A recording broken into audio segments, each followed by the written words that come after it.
Hello and welcome back our my channel. I hope आप सभी लोग बहुत अच्छे होंगे।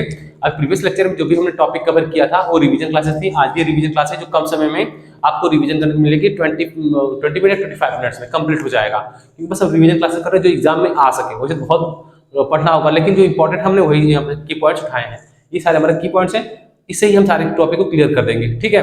अभी 2 दिन से फीवर था, इसकी वजह से मेरे नेक्स्ट क्लासे अपलोड नहीं हो पाई थी, लेकिन अब आई होप मैं कर दूंगा। फिर भी है हल्का हल्का फीवर, लेकिन फिर मैं कंप्लीट करने की कोशिश करूंगा। ठीक है, चलिए स्टार्ट करते हैं, है ना। पहली बात करते हैं व्हाट इज फेडरलिज्म। फेडरलिज्म होता क्या है? ठीक है, इसका मतलब यह एक फ्यूडल्स वर्ड से आया है। आई थिंक फ्यूडल्स वर्ड्स का मतलब होता है कि जो पावर वो डिस्ट्रीब्यूट कर दिया जाए किसके किसके बीच में, सेंट्रल अथॉरिटी और उसके वेरियस जो इंस्टीट्यूशंस होंगे उसके बीच में। तो अगर कोई पूछे व्हाट इज फेडरलिज्म, फेडरलिज्म आप बता सकते हो। फेडरलिज्म क्या होता है कि जब कोई भी पावर होती है वो जो सेंट्रल स्टेट होती है अपने पास वो पावर किसी लोकल अथॉरिटी से लेकर के हायर अथॉरिटी को डिस्ट्रीब्यूट कर सकती है, हायर अथॉरिटी से लोकल अथॉरिटी को डिस्ट्रीब्यूट कर सकती है। या सिंपल से कह सकते हैं कि सेंट्रल गवर्नमेंट से ये जो पावर होगी क्या होगी, लोकल लोकल इंस्टीट्यूशन तक ये क्या हो, डिस्ट्रीब्यूट हो जाए, लोकल इंस्टीट्यूशन तक डिस्ट्रीब्यूट हो जाए। मतलब कि जो पावर है जब लोकल से या फिर हायर से लोअर तक जाएगा तो पावर क्या डिस्ट्रीब्यूट हो जाएगा, और हर एक जो इंस्टीट्यूशंस होंगे उनको डिसेंट्रलाइजेशन पावर होगी कि हर एक कार्य वो अपने से कर सके। इसी को हम क्या कहेंगे, फेडरलिज्म, सिंपल से वर्ड में। या फिर आप ये कह सकते हैं कि जब कोई पावर का डिस्ट्रीब्यूशन सेंट्रल अथॉरिटी से लेकर के वेरियस इंस्टीट्यूशंस में हो उसे हम क्या बोलेंगे, फेडरलिज्म। ठीक है, आगे देखते हैं। अब कमिंग टुगेदर, होल्डिंग टुगेदर, देखिए टॉपिक है। कमिंग टुगेदर का मतलब ये होता है कि एक ऐसी जो कंट्रीज होती हैं, है ना, उनकी जो पॉलिटिकल स्टेबिलिटी होती है या फिर इकोनॉमिक एक्टिविटीज हो गई, है ना, या फिर जो पॉलिटिकल जितने भी सिनेरियो होते हैं, है ना, या फिर जो भी पॉलिसी वो लॉन्च करते हैं वो इंडिविजुअल होते हैं, है ना। वो मतलब जैसे हम ऑस्ट्रेलिया की बात कर लें, यूएस की बात कर लें, तो या फिर हम ये कह सकते हैं जैसे कहने का मतलब है कि वहाँ पे अगर हम देखें यूएस में देखें तो वहाँ पे क्या है, एक तो फेडरल गवर्नमेंट है वहाँ पे। जैसे अमेरिका में क्या है कि जितने भी स्टेट होंगे वहां को उनको पावर दी गई है, और एक जो सेंट्रल में रहेगा उनको भी पावर दी गई है ना। तो इस प्रकार की चीजें क्या होती हैं, कमिंग टुगेदर, मतलब कमिंग टुगेदर होती हैं कि मतलब भाई आप हमने जैसे मान लीजिए कि कोई पावर है, तो जैसे यूपी है या इंडिया है, तो जो भी कोई कार्य होगा स्टेट गवर्नमेंट है या सेंट्रल गवर्नमेंट है, अलग अलग है ना। लेकिन अगर कोई भी बिल पास होता है तो मतलब स्टेट में आता है ना, स्टेट में आता है, तो उसको मना करना ना मना करना ये कुछ पावर्स होती हैं जो स्टेट मना नहीं कर सकते। लेकिन यूएस के केस में ऐसा है, ऐसे वहाँ की स्टेट में अगर चाहे वो बिल पारित है तो वहाँ से अलग पारित करना होगा, यूएस की असेंबली से अलग पारित करवाना होगा। तो इसलिए इस प्रकार के जो टर्म्स होते हैं वो किसमें आते हैं, कमिंग टुगेदर में। कहने का मतलब है कि जहाँ पे फेडरल गवर्नमेंट का मतलब है कि स्टेट के पास सेंट्रल के पास पावर अथॉरिटी अलग से इशू करने की हो और स्टेट के पास भी हो, तो इसी को हम क्या है, कमिंग टुगेदर। होल्डिंग टुगेदर का मतलब होता है इंडिया, लाइक इंडिया, है ना। ये बड़े कंट्री के लिए होता, ये बड़े कंट्री के लिए होता है, लेकिन huge amount of large amount of में जब लोग किसी भी एक सेंट्रल गवर्नमेंट के पास अथॉरिटी होती है, सिर्फ एक के पास होती है, तो इस प्रकार की कंट्री क्या कहेंगे, होल्डिंग टुगेदर। अब यहाँ पे हमने क्या देखा कि भाई एक सेंट्रल के पास भी था और एक स्टेट के पास भी पावर है, दोनों के पास पावर अलग अलग है। जैसे कैलिफोर्निया हो गया, इस प्रकार की जो वाशिंगटन डीसी है, अलग अलग स्टेट है ना यूएस में, तो वहाँ पे अलग अलग पावर है। लेकिन इंडिया में क्या है, एक ही है जो सेंट्रल अथॉरिटी सबसे मैक्सिमम जो पावर है वो सेंट्रल के पास होती है। तो इस प्रकार की पावर क्या है, होल्डिंग टुगेदर। ठीक है, आगे है what makes India is a federal country. अब कहने का मतलब है कि इंडिया को फेडरल कंट्री क्या हम कह सकते हैं, या ऐसे कौन से टर्म्स हैं जो इंडिया को फेडरल कंट्री बनाते हैं। जैसे देख लीजिए कि हमें कह सकते हैं कि इंडिया को बिल्कुल बनाते हैं। तो अब कहने का मतलब है कि कहाँ पे, जहाँ पे इंडिया फेडरल कंट्री कब कहलाएगी, भाई जहाँ पर पावर का डिस्ट्रीब्यूशन होता है। जैसे हमने पावर का डिस्ट्रीब्यूशन नेक्स्ट क्लास में पढ़ा था, पावर का डिस्ट्रीब्यूशन सेंट्रल गवर्नमेंट है, ठीक है, और उसके बाद स्टेट गवर्नमेंट है, ठीक, फिर उसके बाद लोकल गवर्नमेंट है, राइट, ये 3 गवर्नमेंट है। तो हमने क्या बोला कि जहां पे सेंट्रल अथॉरिटी अपना पावर का डिस्ट्रीब्यूशन सेंट्रल अथॉरिटी लेकर लोकल गवर्नमेंट तक कर दे या वेरियस इंस्टीट्यूशन तक करे, उसे क्या बोलेंगे हम, फेडरल। तो हम जब ये तीनों चीजें हमारे यहाँ पाई जा रही हैं तो we can say that India is a federal country. I hope ये समझ में आ गया होगा कि इंडिया को कौन कौन चीजें फेडरल बनाती हैं। और यहाँ पे एक चीज और आपने देखा होगा लिस्ट के बारे में, एक होता है यूनियन लिस्ट होता है, एक होता है कॉन्करेंट लिस्ट, एक कॉन्करेंट लिस्ट, तीसरा होता है स्टेट लिस्ट, और चौथा होता है रेजिड्यूरी पावर। ये 4। तो इंडिया में ये भी मौजूद है। तो हम ये कह सकते हैं कि इंडिया अब अलग अलग पावर दे दी गई, स्टेट को अलग दे दिया गया, सेंटर को अलग दे दिया गया है ना। तो ये जो पावर का डिस्ट्रीब्यूशन है ये दर्शाता है कि India is a federal country. अगर जब पूछ दे कि भाई what make the India is a federal country, तो आप बता सकते हो कि हाँ yes India is a federal country because these have 3 institutions like central government, state government और लोकल गवर्नमेंट, है ना। क्योंकि हम पावर का डिस्ट्रीब्यूशन कर दिए हैं। अगर हम पावर का डिस्ट्रीब्यूशन जहाँ पर नहीं होता है, जिस लाइक चाइना, है ना, डिक्टेटरशिप है वहाँ पे, या फिर हम एक ऐसे सॉरी नॉर्थ कोरिया डिक्टेटरशिप है वहाँ पे, है ना, मोनोपोली है वहाँ, रसिया हो गया, है ना, वहाँ पे एक सिंगल पार्टी ही हमेशा सरकार चलाती है। लेकिन इंडिया में ऐसा नहीं है। India is like a democracy country. आखिरी हो गया। तो देखिए, तो हम कह सकते हैं कि India is a federal country. अब बताया गया कि how is a federalism practice, मतलब हमें कैसे कह सकते हैं कि फेडरलिज्म यहाँ पे प्रैक्टिस होता है या नहीं होता है ना। तो इसकी कुछ बेसिस है, जैसे लिंग्विस्टिक है, लैंग्वेज है और सेंट्रल स्टेट रिलेशन है। तो अगर हम लिंग्विस्टिक की बात करें तो कहा गया है कि जो भाषाई आधार पे, है ना, भाषाई आधार पे जो स्टेट 1947 के बाद अलग होना चाहते थे, जैसे आंध्र प्रदेश है जो पहले लैंग्वेज बेसिस पे उसको डिस्ट्रीब्यूट किया गया था 1952 या 53 में, है ना, लैंग्वेज बेसिस को अलग किया गया था। ठीक है, आंध्र प्रदेश को, वही पहला स्टेट था। लेकिन यहाँ पे बात ये लिंग्विस्टिक है, लैंग्वेज बेसिस पे है, स्टेट है ना। लिंग्विस्टिक मतलब होता है कि ऐसी हमने देखा होगा 1947 के बाद ऐसे बहुत सारे हमारे इंडिया में वेरियस कल्चर के जो प्रोविंस हुआ करते थे वो अलग रहना चाहते थे, उनकी भाषाएं अलग थी। तो ये बहुत ही मुश्किल था कि सभी को एक साथ यूनाइट करके रखना, है ना। तो वहाँ पे लिंग्विस्टिक बेसिस में भी हम भारत को क्या कर लिए, एक साथ कभी कनेक्ट कर पाए। दूसरा है लैंग्वेज बेसिस। हमने बताया कि इंडिया का कोई एक पर्टिकुलर कोई भाषा नहीं है जिसे हम नेशनल लैंग्वेज कहते हैं। हाँ, राजभाषा है, हर एक स्टेट की अलग अलग लैंग्वेजेस है। इसीलिए याद रखिएगा हमेशा, इंडिया की कोई नेशनल लैंग्वेज नहीं है ना, वो राजभाषा है, स्टेट लैंग्वेजेस है, लेकिन नेशनल लैंग्वेज नहीं है। तो इसीलिए एक लैंग्वेज भी ये दर्शाता है कि India is a federal country है।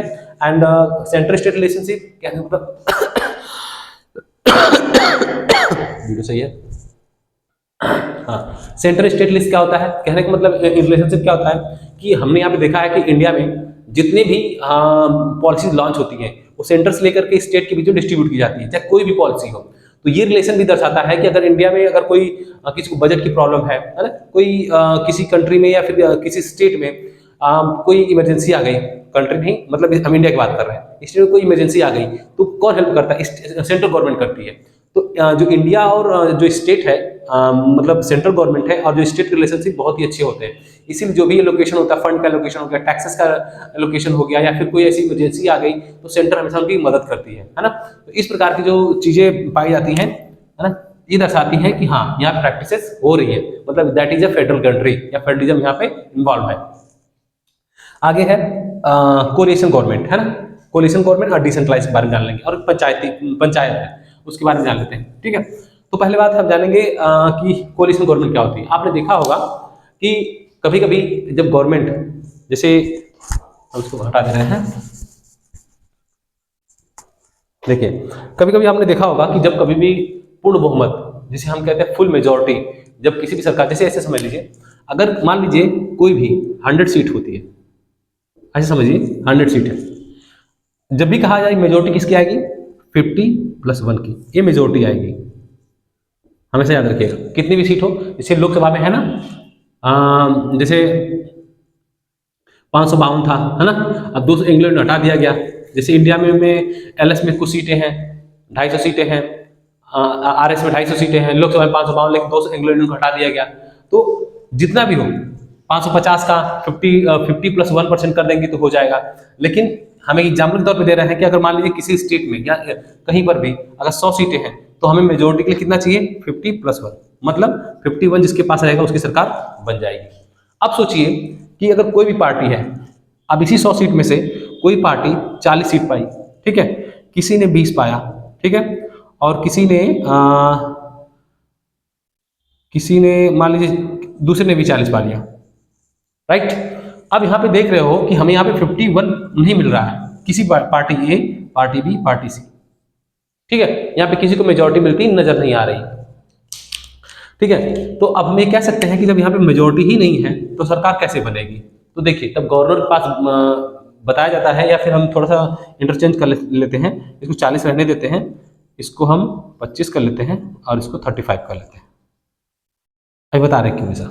अब सबसे पहले सबसे अधिक इनके पास है ना, इनके पास 40 है। तो सबसे पहले गवर्नमेंट बनाने का इन्विटेशन सबसे पहले इनको आएगा, गवर्नर जो होंगे वहाँ के, या फिर अगर नेशनल लेवल पर लोकसभा का है तो प्रेसिडेंट के पे आएगा कॉल। तो अब ये गवर्नर जो स्टेट में आएंगे तो अब ये बोलेंगे भैया चलिए आप पार्टी के मतलब जो पूर्ण बहुमत है आप बना के दिखाइए। तो अब इनके पास पूर्ण बहुमत तो है नहीं, तो अब ये जो दोनों पार्टियां हैं इनके साथ ही बात करेंगे कि भाई चलिए हम दोनों साथ मिलकर, चाहे ये इनसे कर ले या चाहे इनसे कर ले, ये साथ मिलकर पार्टी बनाएंगे। तो अब मान लीजिए ये दोनों लोग ए और बी, बी मिल करके पार्टी बना लिए, है ना। तो सीटें कितनी आ गई इनकी 65, कितनी आ गई 65। हमें कितना चाहिए था 51। तो ये जो दो पार्टियां मिलकर के गवर्नमेंट बनाई है, इसी को क्या बोलते हैं, कोलिशन गवर्नमेंट। क्या बोलेंगे, कोलिशन गवर्नमेंट। आई होप ये चीजें आपको समझ में आ गई होंगी कि मतलब जब किसी को पूर्ण रूप से बहुमत नहीं मिलता है या 50% + 1 वोट नहीं मिलते हैं, जब वो दो पार्टियां, जैसे अभी बीजेपी की सरकार है या फिर किसी की सरकार है, तो इनके पास भी पूर्ण बहुमत नहीं था। तो इन्होंने जो नीतीश कुमार की पार्टी है और जो आंध्र प्रदेश की पार्टी है, इन लोगों ने मिल करके लोकसभा में जो 50 + 1 सीटें इन्होंने बरकरार रखी, जिसकी वजह से इनकी पार्टी बन गई, मतलब ये सरकार चलाने के लिए अवेलेबल है।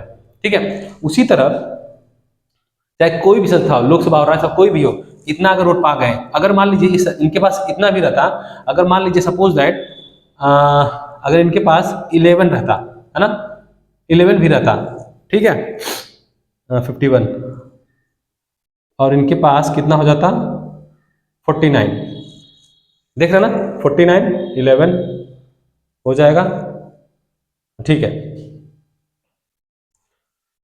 90, हाँ ठीक है। चलिए मान लीजिए एक और आंकड़ा देख लेते हैं, एक और आंकड़ा देख लेते हैं। जैसे मान लीजिए कि अगर इस पार्टी को मिल जाते हैं 40 49, है ना, 89, 11 कर दीजिए, आपका कितना हो जाएगा, ठीक है 100 आ गया ना। हाँ चलिए इसको मान लीजिए 49 ही मान लेते हैं, 100 पे निकाल लेते हैं, ठीक है, 100 निकाल लेते हैं। एक मिनट, वीडियो सही है ना, स्टेप तो नहीं कर रहा, ठीक है। तो हम इसको मान लेते हैं 49 के तौर पे ही निकाल लेते हैं, ठीक है। चलिए अब देखिए इस कंडीशन में भी ऐसे लिख लेते हैं हम,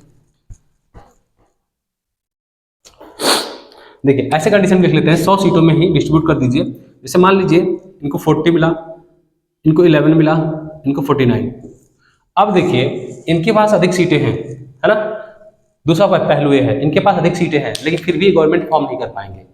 तो लेकिन सबसे पहले इनको इन्विटेशन दिया जाएगा कि भाई आप गवर्नमेंट बना के दिखाइए। तो 49 है लेकिन इनको पास 2 सीटें हैं। तो अगर सपोज दैट इन्होंने, अगर ये पार्टी इनके साथ नहीं मिली, ये भी इनके साथ नहीं मिली, ए बी सी नहीं मिली, लेकिन इन दोनों ने मिल करके गवर्नमेंट बना लिया, 40 + 11 कितना हो गया 51। तो अब इनकी सरकार बन जाएगी, भले से इन्होंने इतना अधिक से अधिक वोट पाए हो भले ही। तो इस प्रकार की जो फॉर्म ऑफ गवर्नमेंट बनती है उसे हम क्या बोलते हैं, कोलिएशन गवर्नमेंट। इसको हिंदी में कहते हैं आई थिंक बहुमत से दोनों आपस में मिल करके गठबंधन बनाते, गठबंधन कहते हैं, गठबंधन के साथ सरकार बनाते हैं, उसे हम कोलिएशन गवर्नमेंट कहते हैं। अब आगे है last topic, decentralize in India. इसका मतलब होता है कि जैसे मान लीजिए एक सबसे इंपॉर्टेंट, आपने डेमोक्रेसी जानते हैं कि हमने एक चीज डिस्कस किया था, डेमोक्रेसी होता क्या है ना। सबसे खूबसूरत एग्जांपल डेमोक्रेसी का हमें ना लोकसभा में मिलता है, राज्यसभा में, स्टेट लेजिस्लेशन में हमें मिलता है पंचायती राज में, या प्रधान के बीच में जो चुनाव होते हैं, या ग्राम पंचायत में जो होते हैं, उसमें सबसे बेस्ट एग्जाम्पल मिलता है। कैसे, आइए देखते हैं। देखिए आपने पार्लियामेंट का नाम सुना होगा, है ना, जहाँ पे पार्लियामेंट है ना, प्रेसिडेंट है, ठीक है, जो संसद होता है, और वहाँ पे जो हमारा लेजिस्लेचर है, जो लेजिस्लेचर है उसकी बात कर रहे हैं। क्योंकि हम जानते हैं कि जब भी अगर पार्लियामेंट बनाई जाती है तो वहाँ पे हमें पार्लियामेंट के तहत 3 लोग होते हैं, जो प्रेसिडेंट होते हैं, राज्यसभा होती है और लोकसभा होती है, इन 3 लोग मिलकर बनाया जाता है। लेकिन यहाँ पे डेमोक्रेसी कैसे है, डेमोक्रेसी का मतलब जहाँ पे इंटरेक्शन हम डायरेक्ट करते हैं। जैसे मान लीजिए आपने किसी लोकल गवर्नमेंट को आपने चुना अपने ग्राम सभा में, तो आप कोई भी प्रॉब्लम होती है तो डायरेक्ट आप प्रधान के पास जाते हो, नगर पंचायत के बाद डायरेक्टली आप कन्वे कर पाते हो, अपनी बातों को रख पाते हो, वो प्रॉब्लम को डील कर पाते हो। तो ये डायरेक्ट डेमोक्रेसी का एग्जाम्पल है जो आप डायरेक्टली इनको बता रहे हो। बट अगर हम लोकसभा राज्यसभा में देखें तो ऐसा पॉसिबल ही नहीं है। क्यों भाई, हमारे यहाँ से विधायक चुने जाते हैं, सांसद चुने जाते हैं, सांसद क्या कोई प्रॉब्लम हम उनसे कहते हैं तब वो जाकर के लोकसभा में अपनी बात रखते हैं। तो ये कहाँ पे हम डायरेक्टली अपनी बात वहां तक पहुंचा नहीं पाए, लेकिन हम डायरेक्टली अपनी बात कहाँ तक पहुंचा देते हैं, प्रधान को पहुंचा देते हैं, ग्राम पंचायत को पहुंचाते हैं, पंचायती राज को पहुंचा देते हैं। इसीलिए डिसेंट्रलाइजेशन सिस्टम का मतलब ये है, 1992 में 3 टायर सिस्टम बनाया गया, 3 टायर सिस्टम है ना, 3 टायर सिस्टम आई थिंक 92 में है, ठीक है। इसका मतलब था कि हमें क्या करना चाहिए, डिस्ट्रिक्ट लेवल पे, ग्राम पंचायत लेवल पे, है ना, स्टेट लेवल पे 3 गवर्नमेंट बनानी चाहिए। इसका मतलब होता है कि सभी को अपनी अपनी पावर या अथॉरिटी दे देनी चाहिए, है ना दे देनी चाहिए। डिसेंट्रलाइज मतलब केंद्रीकरण, मतलब मान लीजिए सपोज दैट अगर लोकल गवर्नमेंट के पास आप देखते हो जो पंचायती राज होता है उनके पास कई सारे प्रॉब्लम्स होती हैं, फंड की कमी होती है, इसीलिए वहाँ की चीज़ें विकास नहीं कर पाती। तो अगर उनको हम डिसेंट्रलाइज का मतलब दे दें कि जो भी टैक्सेस वसूलती, जो सरकार जो टैक्स वसूल रही है वो स्टेट गवर्नमेंट के पास जाता है, बट अगर वो जो टैक्सेस होते हैं, कुछ पैसे जो चुंगियों के माध्यम से लोकल मार्केट से कलेक्ट होते हैं वो पंचायती राज के पास जाते हैं, उन पैसों का यूज लोकल मार्केट में विकास के लिए यूज किया जा सकता था, है ना। डिस्ट्रिक्ट लेवल पे अलग हो सकता था, स्टेट गवर्नमेंट अपना करती ही है। तो इसीलिए 3 टायर सिस्टम बनाया गया पंचायती राज सिस्टम में। आप जानते हो पंचायती राज सिस्टम का मतलब है कि हमें इनको अथॉरिटी देनी चाहिए कि कम से कम ये खुद से फैसला ले सकें, लोगों के विकास के लिए खुद से जो टैक्सेस वसूल सकते हैं लोकल मार्केट से वसूल करके वहाँ के विकास में पैसे लगा सकें। इसी को हम डिसेंट्रलाइज कहते हैं। डिसेंट्रलाइज का मतलब है कि ऐसी अथॉरिटी जो अपने जो पावर है वो कुछ शक्तियाँ छोटे भी लोकल गवर्नमेंट को दे सके और वो संस्था स्वयं कुछ काम कर सके, उसी को हम डिसेंट्रलाइज कहते हैं। जैसे हम फेडरलिज्म की बात किया मैंने कि फेडरलिज्म ऐसा होता है जब सेंट्रल गवर्नमेंट अपनी जो पावर होती है जो अदर इंस्टीट्यूशन को दे दे कि भैया आप अलग अलग लेवल पे कार्य करो, उसे ही हम फेडरलिज्म कहते हैं। और डिसेंट्रलाइज का मतलब होता है कि हर एक एडमिनिस्ट्रेशन को अलग अलग शक्तियाँ दे दी जाए कि वो खुद से हर चीज़ें हैंडल कर सके, है ना। तो इसी को हम क्या बोलेंगे, डिसेंट्रलाइज सिस्टम। एक मिनट पानी पी क्या रहे हैं, जस्ट वेट।